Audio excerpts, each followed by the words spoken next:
Assalomu alaykum. Sizlar bilan 223 guruh talabasi G'aniyev Anvar. Men bugun Mesquite dasturida o'tgan yilgi namunalar yordamida filogenetik daraxt qanday tuzilishini ko'rsatib beraman. Xo'p, filogenetik daraxt qurish uchun avvalambor bizga o'sha fayllar bo'limidagi mana bu fayllar bo'limidagi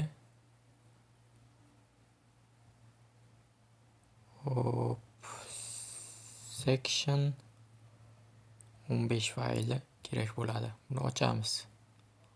Tez ishlaydi. Xo'sh, yuqorida outgroup bor. Mana bu outgroup. Xo'sh, undan keyin students isolate, keyin trimmetlar ketma-ket va top matchlar joylashgan hisoblanadi. Endi shu fayllardan daraxt qurish uchun foydalanaman. Mana Mesquite ochilmoqda. Hop, Mesquite'ni ochib olamiz. Ochganimizdan so'ng o'sha section 15 o'sha text dokumentini topamiz. Juda ham tez bo'ladi. Faster safe deyiladi. Keyin shu chiqqan paytda faster safe chiqqan paytda yes ni bosishimiz kerak hisoblanadi.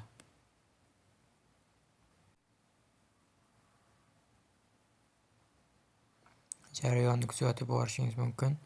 Mana o'sha aytgan faster safe yes ni bosdik. Endi menda ketma-ketliklar bor. Ularni align qilishim kerak. Hop, jarayonni kuzatib boramiz.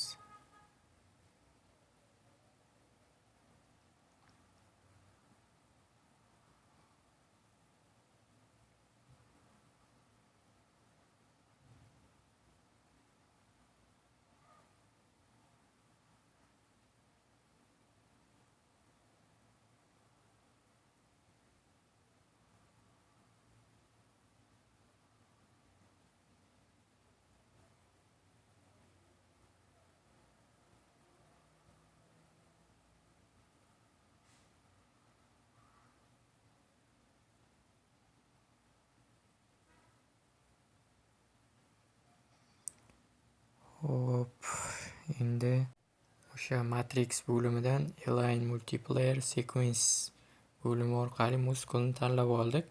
Bizda bu yoqda yozuv chiqdi. Biz noni bosdik.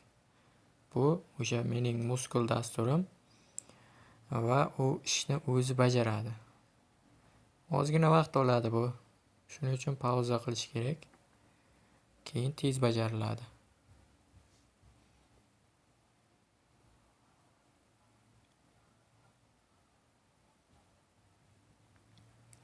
Jarayonni ko'rib borishimiz mumkin. Bu biroz murakkabroq jarayon hisoblanadi.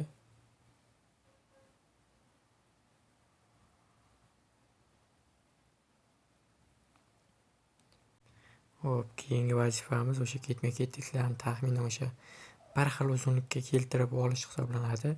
Buning uchun men shift tugmasini bosib turaman va o'sha o'chirmoqchi bo'lgan hududini belgilab olaman.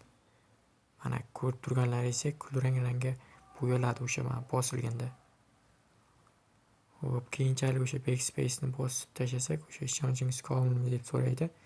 Yes ni bossak, o'sha ish takrorlanadi, o'chib ketadi ya'ni. Va ko'rib turganingizdek endi boshqa tarafiga o'tamiz. Bu yoqda biz displeydan o'sha font size ni o'zgartirib olamiz. Eng kamida 18 qilib olishimiz kerak. Chunki o'qish osonroq bo'ladi. Endi o'sha ko'rib turganingizdek daraxt ancha tushunarli. Bu yerda o'sha bacilluslar o'sha birga joylashgan rizomlar bilan hammasi juda ham tushunarli. Hop, endi daraxtni saqlab olishimiz kerak. Buning uchun biz o'sha fayl bo'limidan kiramizda keyinchalik esa o'sha save fayl bosamiz. Mana bizda mana shunaqa oyna chiqadi. Keyinchalik o'sha faylning nomini o'zgartirib olib Save tugmasini bosish orqali saqlab olsak bo'ladi. Mana bizda daraxtimiz ham tayyor bo'ldi. E'tiboringiz uchun rahmat.